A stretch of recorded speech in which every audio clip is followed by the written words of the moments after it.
mayroon akong isi-share na 4 na bagay na bawal po kapagka pinasok niyo na po ang pagiging content creator. Importante po na alam po natin ito para tuloy-tuloy po yung pag-angat natin dito o tuloy-tuloy po yung, growth natin dito sa ating account, okay? So, unang-una po dito sa ating listahan ay bawal po ang mahiyain. So, alam kong maraming makaka-relate dito dahil lahat po na nag-umpisa dito sa mundo ng pagba-vlog or pagiging content creator ay mahiyain po. Okay? So, halos lahat, maging ako ay naranasan ko din po yan. Nung nag-uumpisa pa lang ako, minsan pag binabalikan ko yung mga video nung bago pa lang ako sa pagko-content, hindi ko po talaga magustuhan or hindi ko talaga gusto. Minsan nga yung ibang mga video ko ay dinilit ko. Kasi sobrang hindi ko talaga gusto yung appearance ko sa screen. Kaya ito po talaga yung malaking, bagay na nakatulong sa atin 'no, dito sa pagba-vlog natin or dito sa pagiging content creator natin is natutulungan yung sarili natin para ma-enhance or ma-improve yung kakayahan natin sa paggawa ng content. Kaya kapagka pinasok niyo po ang pagiging content creator, kailangan po willing po tayong matuto, okay? So hindi po lahat ng nag-umpisa sa pagko-content or pagba-vlog ay may confident na agad. So, halos lahat 'yan nahihiya pa, nahihiyang magsalita sa harap ng camera, nahihiyang umarap sa camera, yung mga ganyan. So, lahat po tayo dumaan diyan. So, based sa experience ko, yung mga kasamahan ko noon kasi mayroon tayong sinusuportahan ng mga kaibigan natin, kasi nauso yung live 'di ba para ma-unlock natin yung 60K minute views, isa din tayo na tumulong kung paano ba mag-live, yung mga ganyan. So, maging ako guys, naranasan ko talaga 'to. Sabi ko, "Parang hindi ko 'to kaya humarap sa camera, parang hindi ko kaya magsalita," yung mga ganyan. So, tumulong din tayo sa mga kakilala natin na inaakyat natin yung live nila para lang makatulong tayo or para lang mawala yung hiya nila kapagka nasa live na. Kasi siyempre mayroon na silang kausap. Pero kung ikaw lang mag-isa, mahirap po talaga. Kaya kailangan po i-set aside po natin yung pagiging mahiyain natin kapagka pinasok na natin itong platform na ito. Hindi lang po dito sa ibang platform po ay gano'n po dapat yung ating, galawan. Tanggalin po natin yung word na mahiyain, okay? So alam natin guys 'di ba kapagka pinasok natin 'to, tayo ang gagalaw dito lahat. So noon nung mga nag-uumpisa pa lang tayo dito, lagi nating naririnig na noon parang dito pinasok natin yung pagko-content na ito, dito na tayo natutong sumayaw, dito na tayo natutong kumanta, dito na tayo natutong umacting, yung mga ganyan. So, lahat dito natin natutunan sa pagko-content na ito. So, yung pangalawa naman po sa ating listahan ay bawal po ang tamad. Dito talaga ako sang-ayon talaga ako dito sa number 2 na ito, bawal ang tamad. Bakit po? Kasi kapagka tayo ay tinamad, mahihirapan po tayo na maiangat yung ating account or mag-grow tayo dito. Ano ba yung ibig kong sabihin? Kasi kapagka sinumpong po tayo ng katamaran, minsan sasabihin natin, "Wala akong upload ngayon kasi natamad akong gumawa ng video, wala ako sa mood."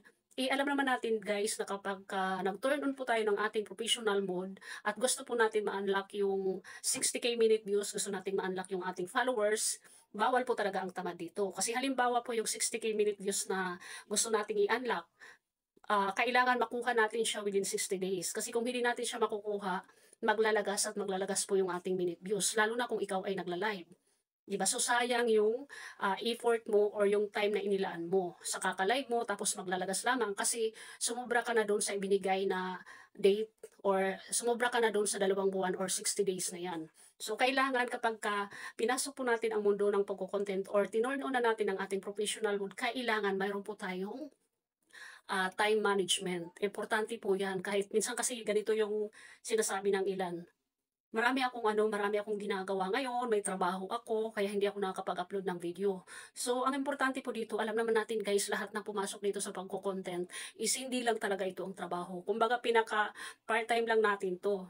Ang dapat lang natin gawin is magkaroon po tayo ng time management. Importante po 'yan na kahit papaano araw-araw is makapag-upload po talaga tayo. Lahat ng kailangan nating gawin dito, halimbawa mag-upload tayo ng long video, reels, kung ano pa man 'yan, mag-upload ng picture, yung mga gano'n. So, lahat po ng kailangan dito na requirements is kumpletuhin po natin para yung pagiging magtuloy-tuloy po yung grow natin dito or umangat po tayo dito sa pagko-content na ito. Kasi yun po talaga yung goal natin is ma-monetize at kumita dito kaya kailangan po araw-araw talaga natin gagawin ito, araw-araw tayo mag-a-upload. Hindi po kung kailan lang natin gusto mag-upload, saka lang tayo mag-a-upload. So, ang mangyayari ngayon sa ating minute views, maglalagas siya. So, matatagalan at matatagalan tayo bago ma-monetize kung hindi pa tayo monetize. Same din guys sa mga monetize na. Sa mga monetize na, kung hindi po tayo magiging active or hindi po tayo magiging consistent sa pag-upload ng video, mabagal din po umusad ang ating earnings dito. Pero kung araw-araw ka mag-upload, tapos makikita mo yung growth ng iyong account, unti-unting tumataas yung followers mo, unti-unting tumataas yung minute views mo, makikita mo guys sa yung dashboard na talagang napaka-healthy, napaka-green. Aabot na ng million yung ano mo, yung mga nasa dashboard mo na yan lahat. Kaya ang ano talaga dito sa pagko-content na ito, hindi talaga valid reason na sabihin nating busy tayo. So kung busy ka, dapat hindi mo na tinurn on yung professional mode mo para hindi ka mahirapan. Kasi kung may work ka, pero hindi ko naman sinasabi guys no na may work ka, dapat hindi ka na nag-turn on. Nasa time management lang po talaga yan. Kapag gusto po natin na kumita din dito, parang pinaka part-time job, alam naman natin na marami talagang nabago ang buhay dito sa pag-vlog na ito, sa pagko-content na ito. Kaya kailangan talaga guys, isingit natin yan araw-araw. Okay? Magawa tayo ng video, mag-upload tayo. At ang pangatlo, bawal po ang mainggitin. 'Di ba? Bawal po ang mainggitin kasi kapagka gano'n pong mindset meron tayo, yan po ang maglalaglag sa atin. Lalo na po na nasa social media tayo at yung mga taong nandiyan sa paligid natin ay hindi po natin yan makakilala at hindi po natin alam ang kanya-kanyang ugali. So, huwag tayong mainggit. Kung mayroong nagsa-success na isang content creator na mga kakilala man natin yan or hindi, matuwa tayo sa success nila. Matuwa tayo sa narating nila. Kumbaga gawin natin silang inspirasyon na sa susunod ako naman yung magiging gano'n, magiging kagaya niya. Kumbaga do'n tayo mag-base na kaya niya nga, eh. Minsan 'pag gano'n tayo, kaya niya, ibig sabihin kaya ko rin. So, huwag tayong mainggit kung ano yung mga narating ng ibang mga content creator. Basta ang lagi ko lang paalala, ang lagi ko lang advice na matuto talaga tayong sumunod. Ito lang talaga yung pinakaano ko, matuto tayong sumunod. Kasi kung marunong tayong sumunod sa lahat ng mga palisiya dito kay Facebook, rules and regulation dito, hindi po tayo mahihirapan at hindi po tayo matatagalan. Pero kung hindi po talaga tayo marunong sumunod, mahihirapan po tayo. So tayo din po ang mag-aani ng ginagawa po natin.